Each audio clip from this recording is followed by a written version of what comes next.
Frank Betcha, the author of How I Raised Myself from Failure to Success in Selling, listed enthusiasm as the first of his 13 success objectives, and his enthusiasm became one of his most powerful assets as he learned to use the great self-motivator to be enthusiastic, act enthusiastic. As the eminent teacher and psychologist William James has so conclusively proved, the emotions are not immediately subject to reason, but they are always immediately subject to action. We can achieve nothing important until we have enthusiasm.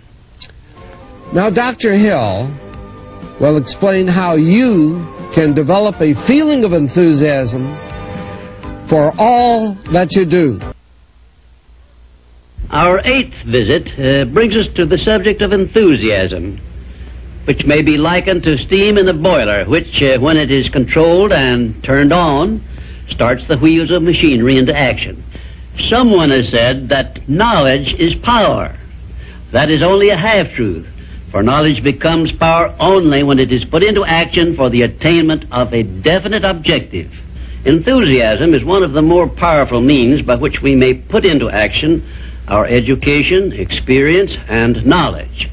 Spoken words without enthusiasm are often ineffective, and sometimes they can be actually boresome, as you of course know if you have noticed the effect a speaker without enthusiasm has on his listeners. I have known lecturers to hold audiences spellbound for 2 hours, yet when members of the audience were asked to tell what the speaker had said, they could not remember. But what they did remember was that the speaker got their attention and held it. And now let me explain why enthusiasm has such a powerful impact upon the minds of those who come under its influence.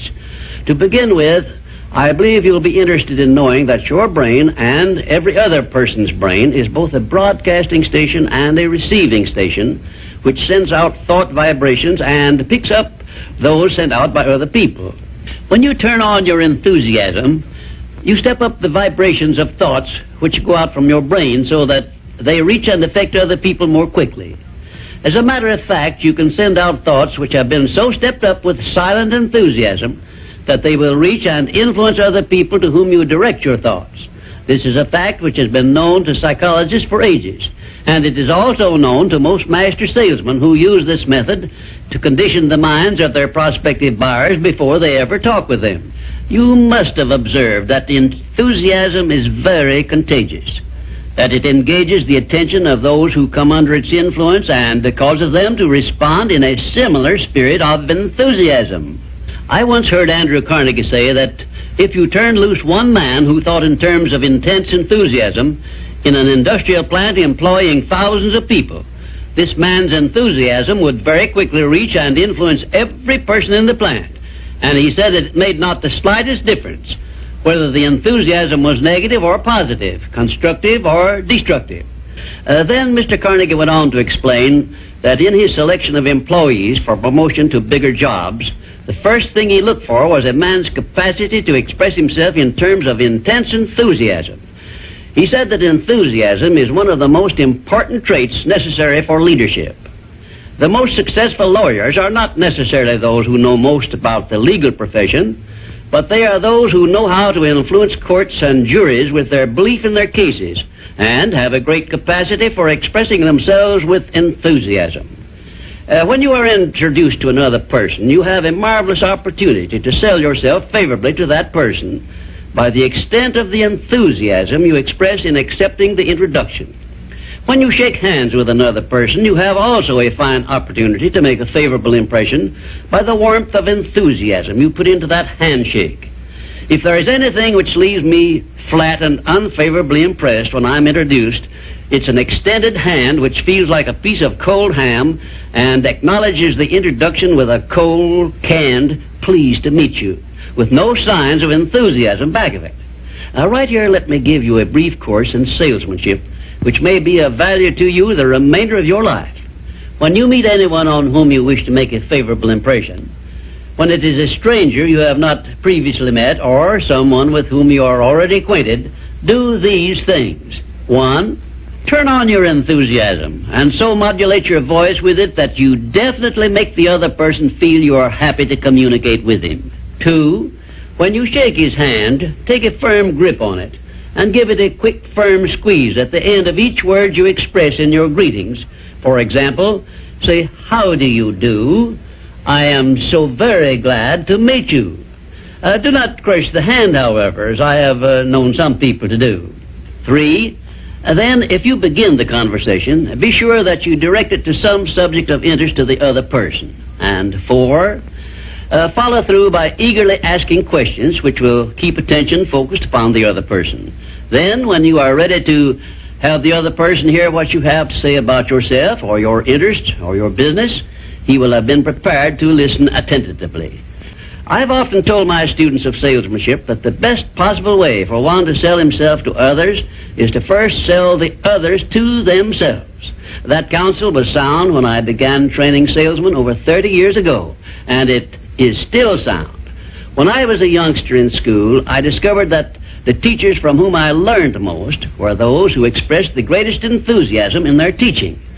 And I have heard an experienced doctor say that the enthusiasm he carries into the sick room with him has more to do with helping to bring about a cure than all the medicine he can prescribe.